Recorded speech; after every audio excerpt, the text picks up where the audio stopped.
Welcome, everybody. Thanks for joining our virtual workshop today. We are so glad to see all of you here and see that there's such a large group. That is the benefit of doing things virtual, is that we're not limited to a conference room.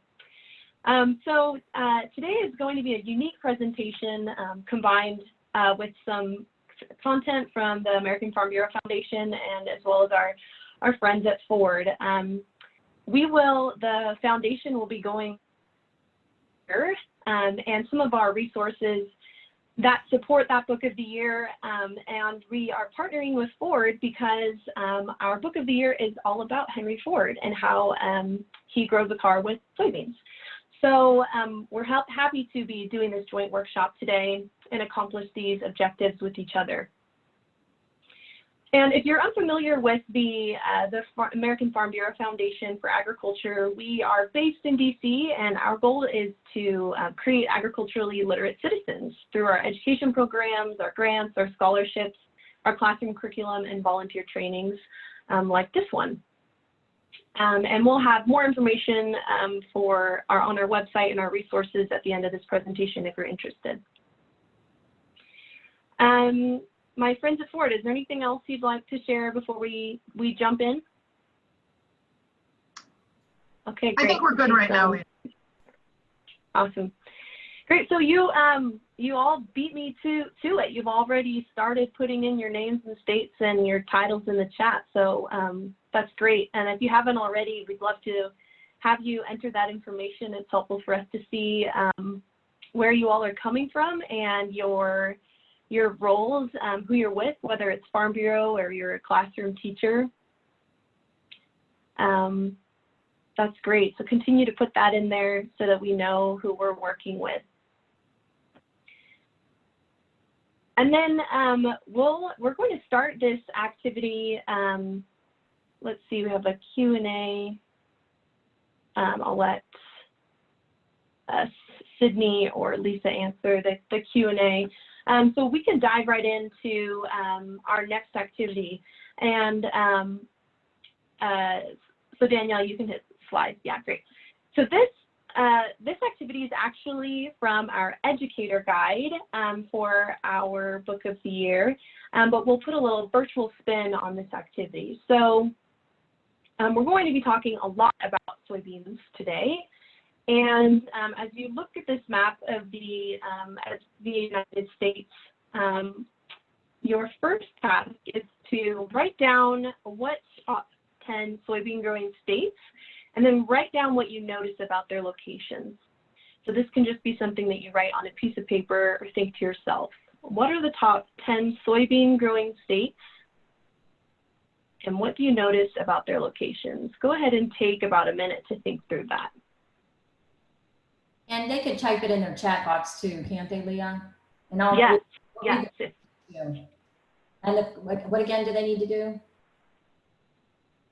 The top 10 soybean growing states, and then think about what you notice about those locations.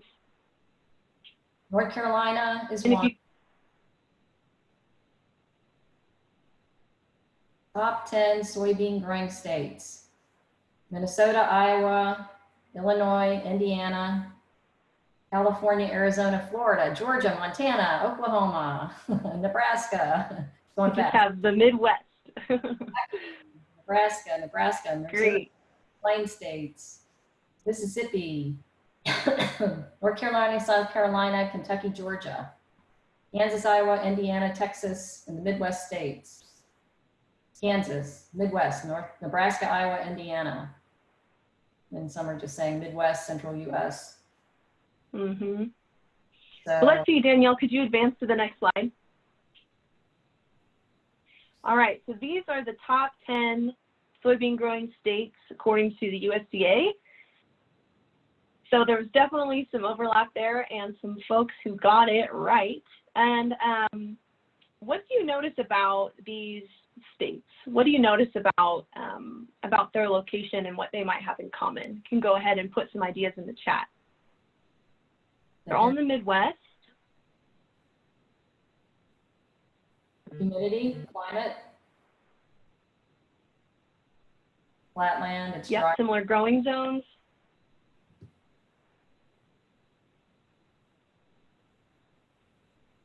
soil conditions, the amount of rain that they get throughout the year, exactly. These states all share a similar climate. While there may be some variations, they're all prime locations for growing soybeans, hence why they're in, they made it to the top 10 positions. So if you were doing this with some students, you might actually be doing it virtually like this in today's day, in today's world. But you could go on to ask lots of other processing questions about, you know, who lives in these states, and does your soybean grow, or does your state grow soybeans despite not being in the top 10 states? And why might your state not grow a lot of soybeans, and why might these states do? And to have a conversation about climate and how it affects different growing conditions and how different plants can grow in different climates. You could have that type of conversation with your students.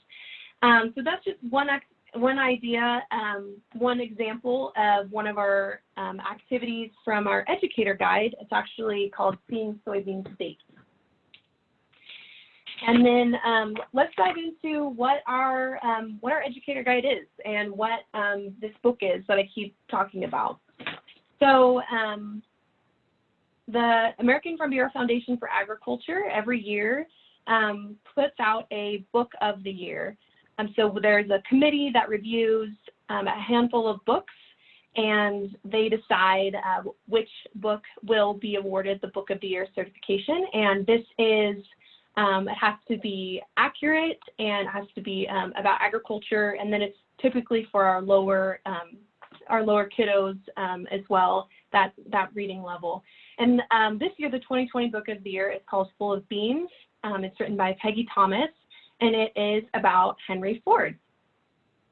And so I will not read this to you, but this is the Book of the Year. I'm holding it right here, and it is available online as well.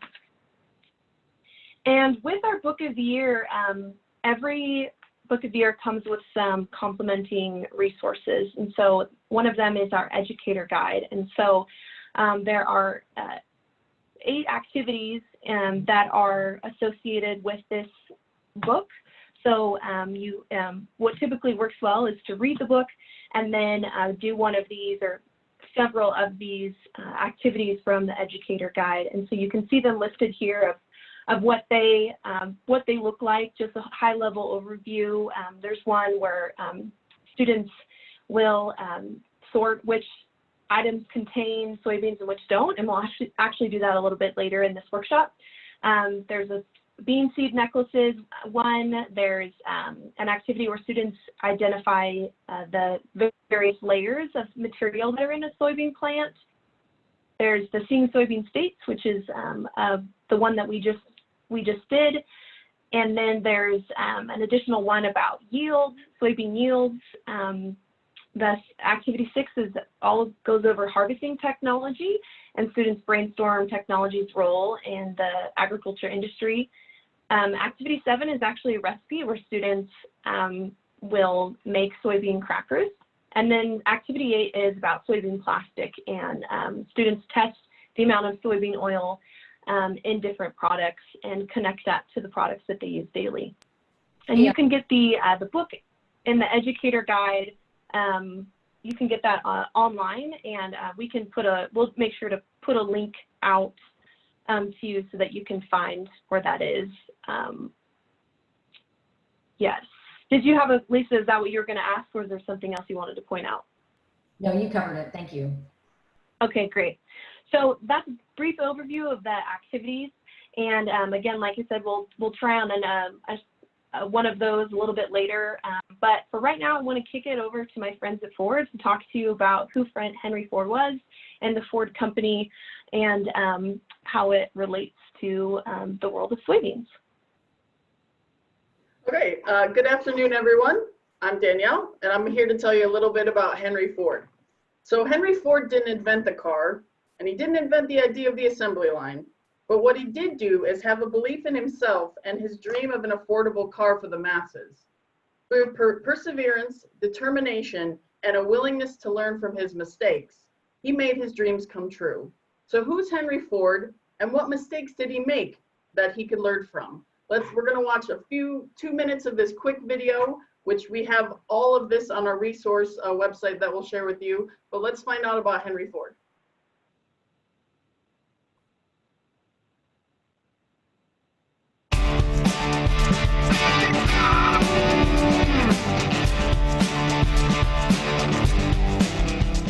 Henry Ford was an American inventor, a race car driver, and one of the most successful innovators that ever lived. Ford was born in 1863 on a farm in what is now Dearborn, Michigan. He was famous for making the automobile available to the masses and for perfecting the assembly line. Ford was known for tinkering and creating things from what he had around him. When he was 13, his father gave him a pocket watch as a gift. Supposedly, the first thing Ford did was take it apart and put it back together. It was clear Ford wanted to work with machines from an early age. But it wasn't until Ford saw a steam engine for the first time that he knew what he really wanted to do. Having seen such a powerful and magnificent machine, Ford left his family farm and moved to Detroit to work on engines. He was only 16. Ford continued to work on engines and continued to build his experience. By the time he was in his early 30s, Ford was building his own. In 1896, Ford built the quadricycle, hoping that the horseless carriage would become affordable for the average American. He created the quadricycle by putting 2 bikes together, adding a steering column similar to the rudder on a boat, and then, of course, adding an engine. Having produced a machine that he thought would change the future, Ford started looking for people to invest and help him produce the quadricycle on a large scale. He found initial investors, but unfortunately, he was unable to produce high profits. So multiple times, he had to walk away from his business. So just a little bit about Henry Ford there. I know, like a lot of you, I've been teaching online for the last 15 weeks, and videos, YouTube, it's your friend. Okay, so Henry Ford, is he successful because he was a failure? Today, we want to teach kids about having a growth mindset. And I think that Henry Ford is one of those innovators that you can use to teach about growth mindset, and especially about grit and resilience if you learn more and more about Henry Ford. So he built his first quadricycle, and in his rush to build it, he failed to notice that the doors of the shed he built it in weren't going to let him outside. So he grabbed an axe and he knocked out the bricks of that building so that he could get his quadricycle out of the building. Next, he was encouraged by one of his idols, Edison, to start his first company, which he did, the Detroit Automobile Company. Unfortunately, his attention to detail and his desire to lead the company resulted in it being dissolved in 1901. So that was his first real failure. So he built a race car, and he drove the car and won the race in 1901. And he used that money to open his next company, the Henry Ford Company, in 1901. Now, his investors weren't really sure about him, so they gave him someone to be in charge of him. And Henry Ford didn't really like that, so he walked away from that company in March of 1902. But he built another race car, won again, and with that $30,000, he opened the Henry Ford Motor Company on June 16th, 1903, which is still around today. So he failed a couple times. He also failed later in life with some other endeavors, but he always landed on his feet. And you'll see from the next slide that Henry Ford was definitely one to talk about failure and how to learn from it. So viewing success as failures. So Robert Greene, in his book on mastery, writes, there are 2 ways to think of failure. The first type of failure comes from never trying out your ideas because you're afraid or you're waiting for the perfect time. This kind of failure you can never learn from, and it can destroy you. The second kind comes from a bold and adventuresome spirit. If you fail in this way, the hit that you take to your reputation is greatly outweighed by what you learn. Repeated failure can toughen your spirit and show you with absolute clarity how things must be done. All the quotes you see on the screen were quotes from Henry Ford. He is definitely a person who believed in the second kind of failure. History has shown that he has learned from his mistakes, and he used them to build better cars and a better company. The Ford Motor Company was a success from the beginning, the third company that is. But that doesn't mean things always went Henry's way. In the mid-1905s, the company was producing, they went from producing 9 to 25 cars a day, and in that year they made almost $2 million. In October of 1908, the Model T was introduced, bringing modern, affordable transportation to the masses. In the 19 years it was produced, they sold 16.5 million models. However, in the 20s, Henry Ford refused to update the Model T, leading sales to fall dramatically. The fine-tuning of the assembly line in 1913 reduced the production time of the Model T from 12.5 man-hours to 93 minutes and helped to lower the price from $850 to $300. In 1914, Henry Ford helped introduce the $5 wage and reduced the workday from 9 to 8 hours, essentially helping to create the American middle class. Thousands of workers flocked to Detroit to be part of this action. So Henry Ford was born on a farm in 1863. The call of the engine would become his passion, but Henry never forgot his family farming roots. Ford developed a soybean factory on the Rouge site to try to turn agricultural products into industrial parts for tractors and cars. The soybean lab is still in operation today and can be seen at the Henry Ford Museum. This is a deep part of Ford history, and it is a large part of the city of Dearborn, Michigan. So if you're ever visiting us in Dearborn, please stop by. In 1932, the Ford farm planted 8,000 acres with 300 different types of soybean. By 1935, that was increased to 12,000 acres. And by 1936, Ford owned 60,000 acres of soybeans. So what was he doing with all those beans? Let's watch a video. Beans, they're all kinds. Black, white, red, the Mexican jumping bean. But it's the soybean that's really become the leader of legumes, the prince of protein. And there was once a day where the soybean was also one smooth ride. When you think of American inventor Henry Ford, you naturally think automobile, the Model T, assembly lines. But before he found industrial success, Henry Ford had rural beginnings. He was raised on a farm, and even after he'd moved from farming to factories, Henry Ford kept a place in his heart for all things pastoral. And at the intersection of his farming past and his factory future was the soybean. His vision for the soybean was big, and he began planting acres of farmland with soybeans and dreaming up every possible use for his favorite crop. Inside Henry Ford's Soybean Experimental Laboratory, Curator of Transportation Matt Anderson filled me in on Ford's ambitious vision for the modest soybean. The most obvious use, food. Soybean had been around for thousands of years in Asia, but it really didn't take off in the United States until the early 20th century. Henry Ford saw a lot of great potential in the soybean for solving food needs. It was a great animal feed for one, but then he thought it might even help with humans. And he was famous for serving whole meals made of nothing but soybean products. Like what? Well, tomato soup with soy sauce, or apple pie with a soybean crust, soy milk, soy ice cream, soy biscuits, soy butter, you name it, he tried it.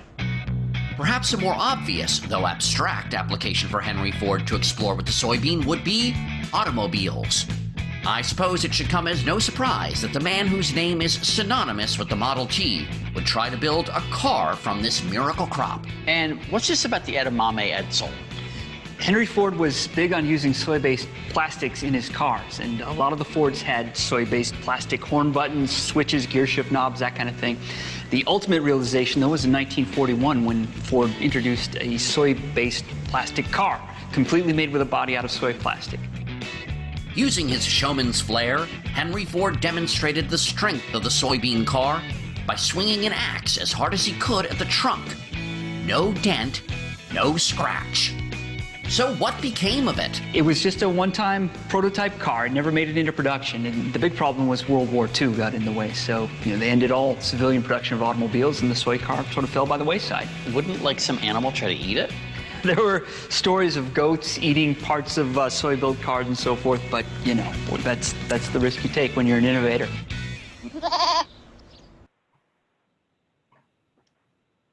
So that was a really great video from the Henry Ford Museum about soybeans. I'm going to turn this back over to Leah for a soybean activity.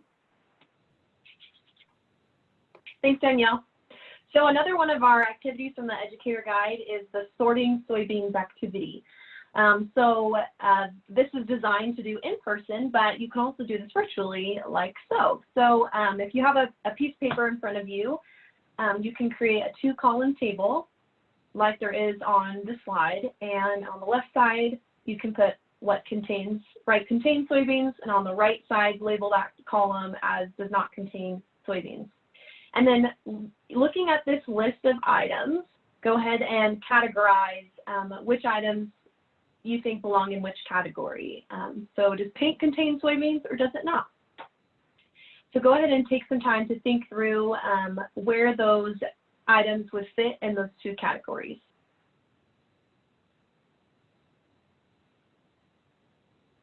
And you can put your answers in the chat as well as you go through it, if that is easier for you.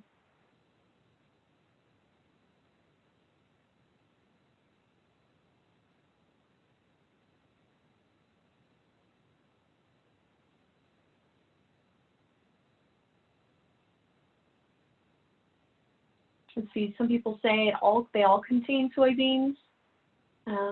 Someone says, Beverly says the cotton t-shirt has no soybeans. Everything except the t-shirt.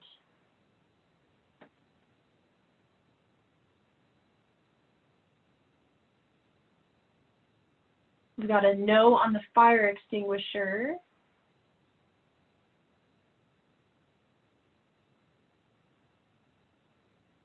Jello's a maybe. Crayons do contain soybeans.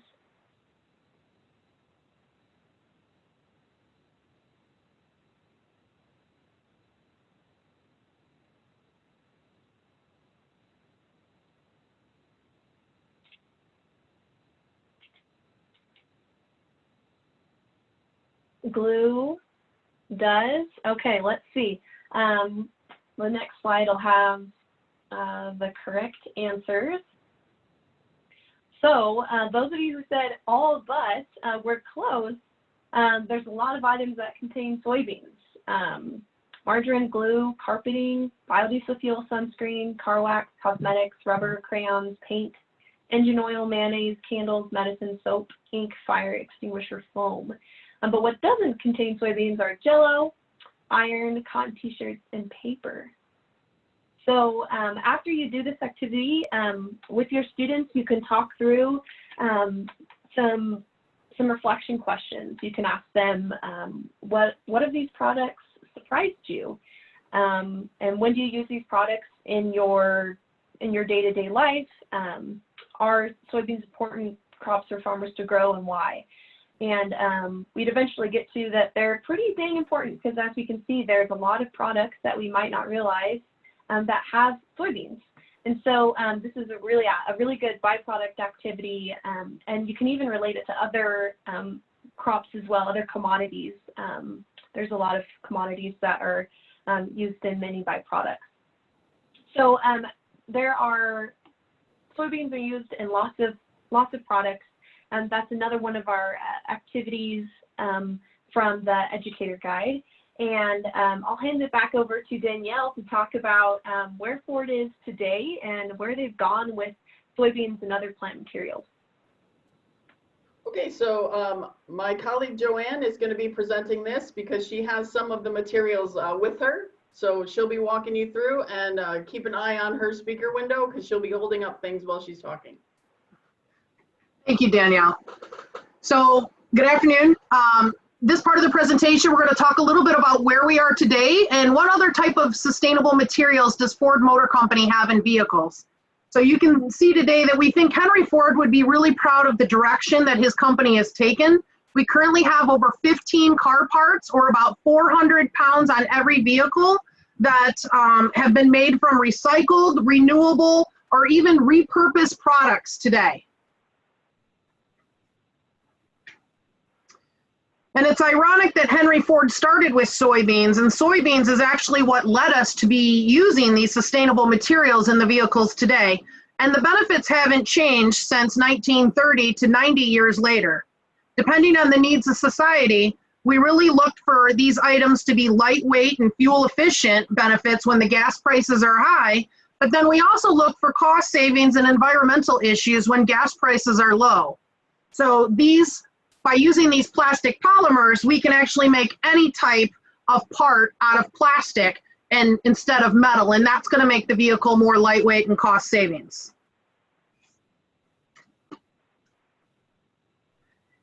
These products that are on the screen are not the same materials that you are going to find on your kitchen table. They're scraps or discarded items that would be thrown away, or worse yet, probably placed in landfills. You know, the really cool thing about these working with the biolab is that the average time to research, create, and test these products can be anywhere from 18 months to 5 years. And so over the last 20 years, we've seen a lot of products go through this process. In 2007, when the oil prices spiked, everyone at Ford was looking to these scientists in the biolabs for their ideas on how to make the car lightweight and more cost efficient. Our biolab dream team was led by Debbie Malowski, and it took her over 8 years to have new soy-based foam idea to be created, tested, and implemented. She went through a lot of failures. And in fact, it was said when I was talking to her that she actually went through failures multiple times in that day. And over 8 years, it took her to get it right. So the soy-based foam that she created, she actually started off and it smelled like rancid popcorn. So obviously you don't want that smell in your car. So only by making lots of different failures and trying again was she able to get it right. The 2008 Mustang was the first vehicle that Ford produced with these new foam seats. And now every vehicle produced in North America for the last 12 years contains soybeans in the foam seat cushions, headrest, and the armrest.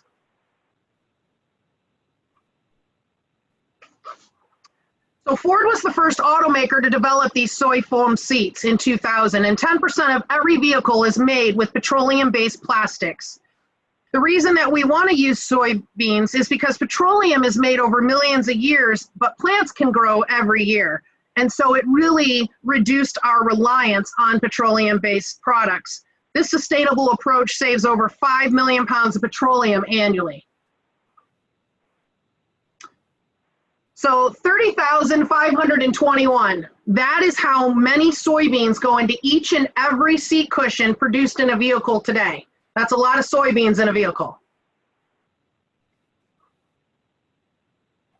So another great example of these sustainable products is coconut, or the coconut hair off of the coconut shell that we use in the floor mats that is used in the Ford Focus. So here's an example of the carpet that would be used in the Ford Focus. Cellulose from our tree fibers would also be used, and we can take cellulose from any type of tree fiber and break it down into a composite, and we actually use those in the vehicle armrests that go into our Lincoln MKX today. And the last thing that we do is we took the wheat straw from the farmers up in Canada, and they were having a tough time getting rid of the byproducts that they had because they couldn't burn it anymore, according to the government. So we took the wheat straw and we broke it down for them, mixed it with our plastic polymers, and it actually is used to fortify the plastics in the Ford Flex armrest and storage bins that you'll find in the vehicle today.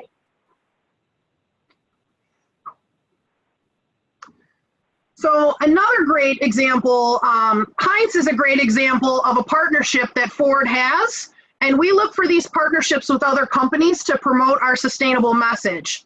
They produce over 2 million tomatoes each year, so Ford was looking for a way to help them with their tomato waste. And what we did is we took their peels, their stems, and their seeds, dried them out into a cellulose type dried material, and then we use it to make the plastics that go into the various parts of the dashboard or any other part in the car. And so these plastics can be used in anywhere that we really need help with the vehicle. Okay. Our next item is our partnership. Another great partnership that we have is with the Federal Reserve.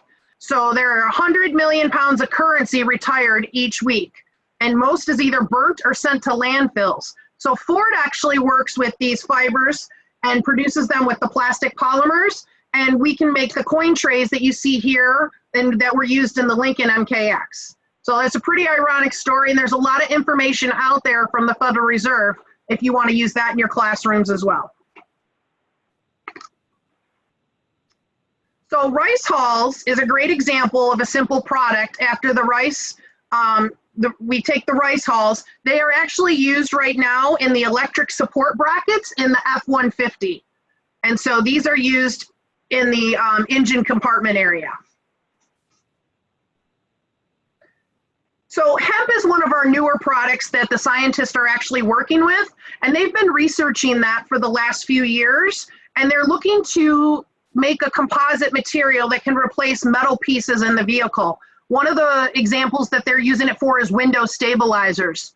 So they'd have 4 stabilizers in each vehicle, and the hemp would be used to make the vehicle lighter and more cost efficient to drive. The actual window stabilizers are going to be in production in the vehicles later this year.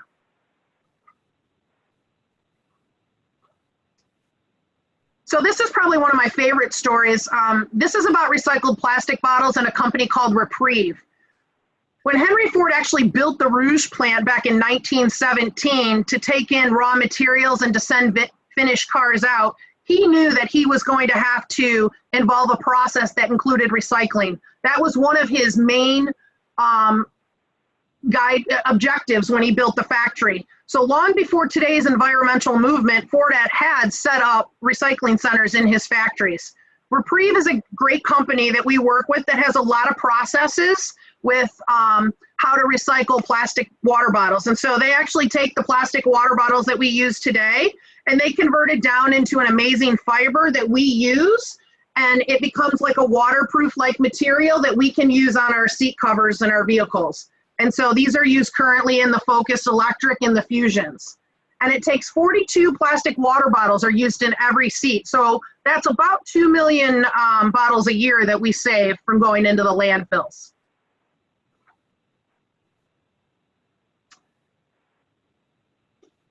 So agave, grab a piece of agave here for you.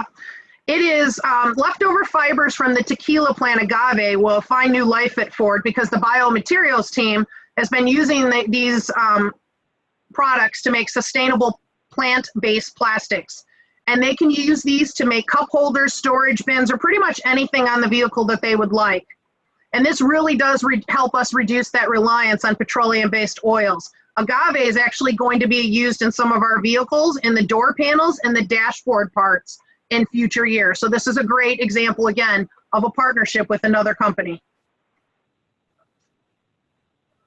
So recycled and reusable materials are a new area that the bio team's been working on for the last 2 years. And according to Debbie Malowski, our senior technical leader for the biomaterials team, there's about 400 products or 400 pounds of plastics on each vehicle. And her job really is to find that right place for a green composite to be used that's going to help lessen our impact on the planet. It's work that we're really proud of at Ford, and we know that it's going to have a broad impact on other non-automotive industries. A great example of this would be the work that Ford India has done in the recycling of the sea trash.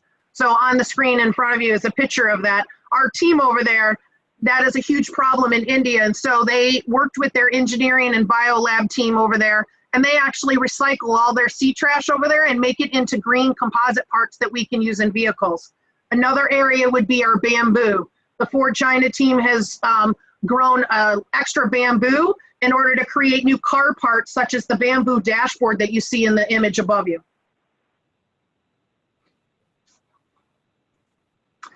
So our most recent partnership, and one that we're really excited about, is we've partnered with McDonald's in order to turn coffee beans into car parts. So starting this year, we started incorporating coffee chaff, and we'll use that into the plastic headlight housings that are used in most of our vehicles. And the coffee chaff is the husk of the bean that gets removed during the regular roasting process. So again, the part of the bean that nobody's going to want. And our partnership between Ford and McDonald's is a great example of how our brands with distinct sustainable initiatives can actually work together. So it takes 300,000 beans worth of chaff to be needed to create just one headlight housing. To give you an idea of what it could also be used for, this is an example of a foam-based product. I know it looks like a piece of bread, but it is foam. And this one's a very hard piece of foam, and it could also be used for the soy foam seats later if we wanted to change to the consistency of it. So there's a lot of things that those coffee chaff could be used for as well. Okay, now I'm going to hand it back over to Danielle, who's going to walk you through a great site that we have for all the lesson plans and resources that Ford, as well as the foundation, has for everyone to utilize going forward. Okay.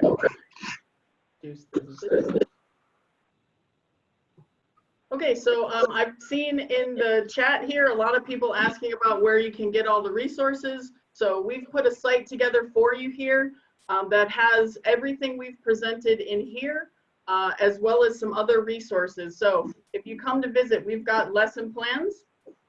So we've got, I've seen someone ask what's in the vehicle. So here is a link to some lesson plans that covers the different things that are currently being used in vehicles. There is the Full of Beans lesson plan, a link to the Educator guide.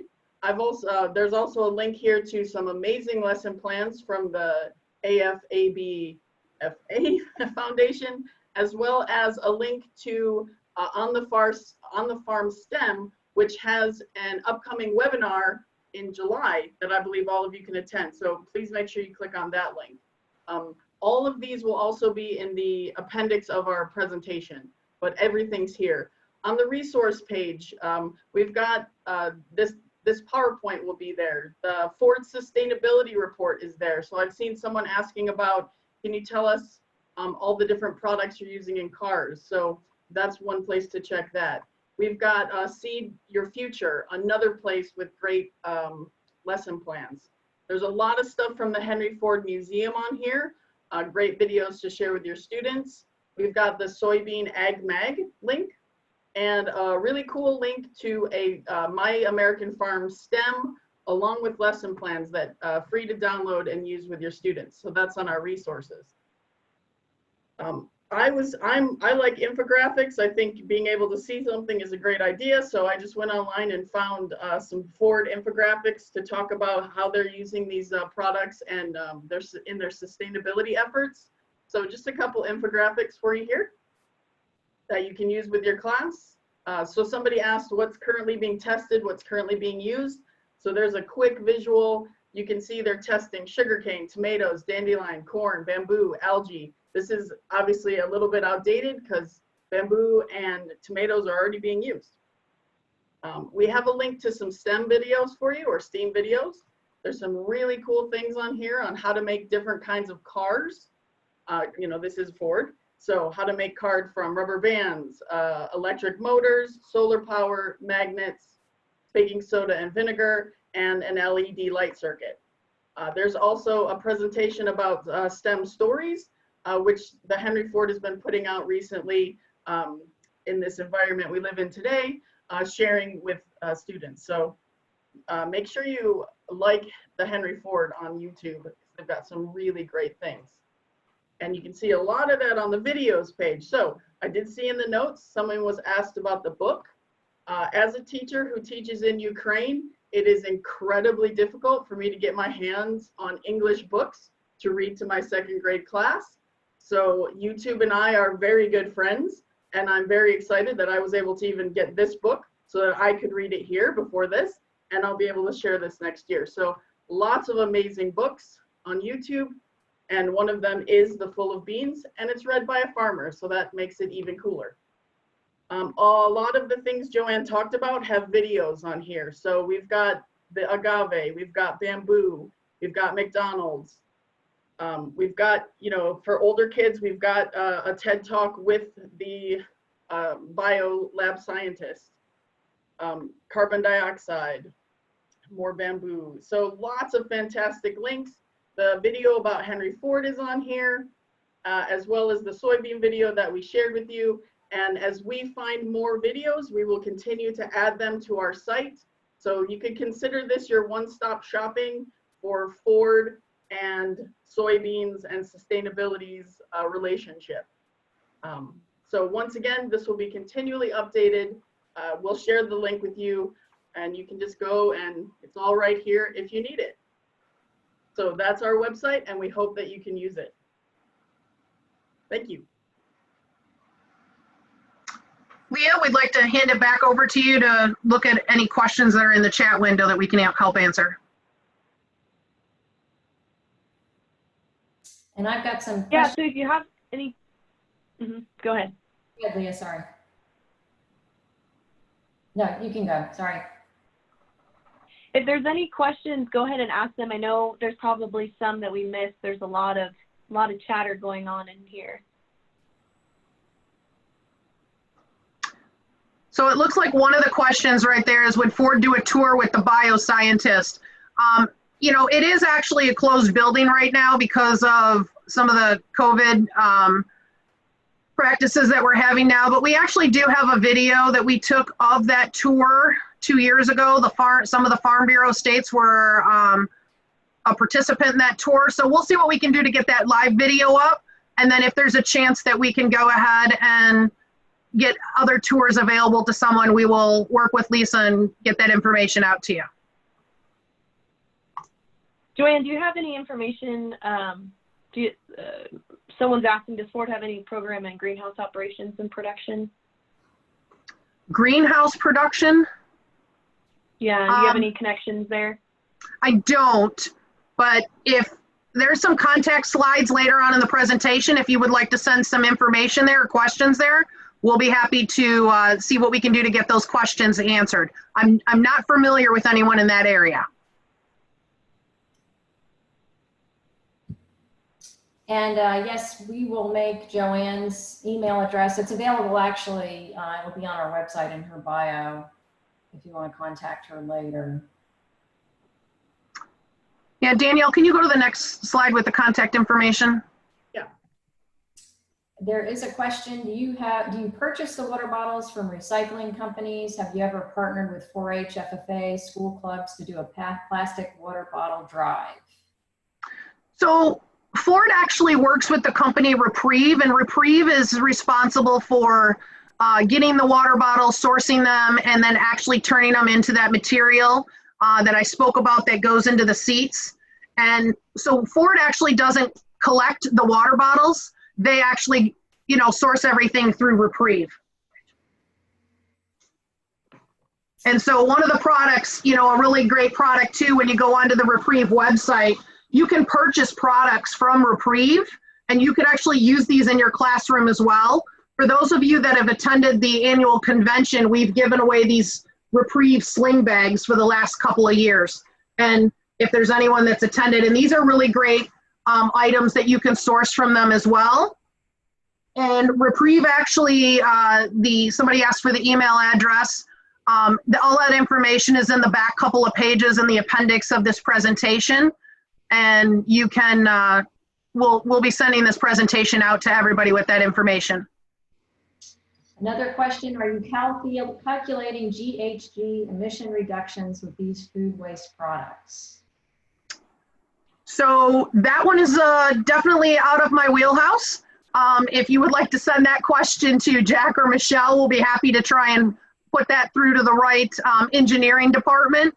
That one's definitely out of my marketing area. So GHG, greenhouse gas emissions. Next question, what about Google meets with a scientist? I'm not familiar with that one, Lisa. Not even. They mean like having a Zoom meeting with a Ford scientist. Is that a possibility? Yeah, actually I put a note down here to look at doing a virtual tour of the biolab, and we could actually do some type of a video for that or a virtual tour. So I definitely will ask the Debbie and talk to the biolab team. I'm sure they would love to. They enjoy giving tours and talking about all the great things that they get to work on. I mean, I don't know that you can really consider that a job. They have a lot of fun things that they get to do every day in the lab. Another question, does Ford provide and partner in any way to make available free resources, banners, pamphlets, etc., for community events such as fairs? So on the site that Danielle was referencing, we will be adding some more flyers that Ford uses at current Farm Bureau events that talk about these sustainable materials. So we'll make those flyers and PDFs available on that site. The other thing that's available for the books, I think somebody had asked about the books. Ford does make those books available through grants through the foundation. And so you can apply for those through the foundation. And another question, are there soybeans used for parts on the NASCAR race car? That's a really good question. My guess is yes. I don't know that one for sure, but they're using stock vehicles, whether it was the Mustang Fusion and stock vehicles from that, so yes. And then my guess is also that the soybean foam would be used in the seats, but we can find out an answer to that question. If you want to send a question to Michelle or Jack's information on the screen, we can answer you back individually about that. Okay, that sounds good. Sorry, I just wanted to quickly share. When I was doing research, because someone said they liked all the information on Henry Ford, in doing the research for this PowerPoint, I read a really fantastic book on EPIC. Right now it's free to teachers to use in your classrooms. And again, as someone who doesn't have access to English books, it's a lifesaver, but it's also free to students through the summer. But EPIC, it's got 5, 6, 7 books on Henry Ford in different age ranges. And if you're a teacher and you haven't signed up for EPIC yet, do it. It's wonderful. I have to imagine, I didn't Google it, but I have to imagine there's probably a lot of books about soybeans as well. I will put the link to EPIC on the resource page in our Ford website. Someone had also asked about the on the farm STEM event that Danielle mentioned, and that is, I put the link in the chat a few comments back, but it's also linked on the website. But there's 2 live stream events that you can get continuing education units credits from in July. For the ones for middle school, it's about middle school ecosystem dynamics and interactions, and the other one is high school genetics and heredity. It's focused around beef, so it's different than soybeans, but we have field experts that'll be on those webinars, and we'll be talking about next gen science and design badges and how to incorporate that curriculum into middle school and high school. So if you're interested, that's free. You can just sign up for it and register, and then you'll eventually get a Zoom link that'll connect you to it. So yeah, that's what on the farm STEM, what that free live stream event is. And Leah, just one more thing too, because the book of the year was, Ford was really proud in order to be able to use the book of the year this year to talk at Egg in the Classroom. And so one of the other things that we're working on is we want someone from the Ford family to be able to read that book out loud on YouTube and be able to have teachers download that from someone in the Ford family. So we are definitely working on that. We'll have that live as well, and we'll have that as a link on our website in the upcoming month. Great. Very good. Okay, are there any last questions for Leah, Danielle, or Joanne? And let me point out, I neglected to introduce Miss Sydney Andrews and Miss Michelle Makalik. I hope I pronounced that right, Michelle. Sydney is with American Farm Bureau Foundation for Agriculture. She works with Leah. Did not want to miss out introducing her to you. And Michelle is with Ford Motor Company and works closely with Joanne and Danielle. So wanted to introduce them to the group too. They've been helping with, field questions. So, and also with this presentation. So thanks for joining us. Well, ladies, I think that's it for all of the questions. Again, to everyone who joined us this afternoon, thank you so much. We will be in touch with you with links to the video for this presentation, the presentation itself, and also a link to a certificate that you can download and submit for credit. So thank you everybody for participating. We will let you have the rest of the day, and our next presentation starts at 3 o'clock. So hydroponics in the classroom. So we will see some of you then. And thank you so much to the American Farm Bureau Foundation and Ford Motor Company folks for joining us today and presenting such a great presentation. Got lots of great ideas for the classroom from it. So thanks so much. Thank you, Lisa. Thank you. Thanks. Okay.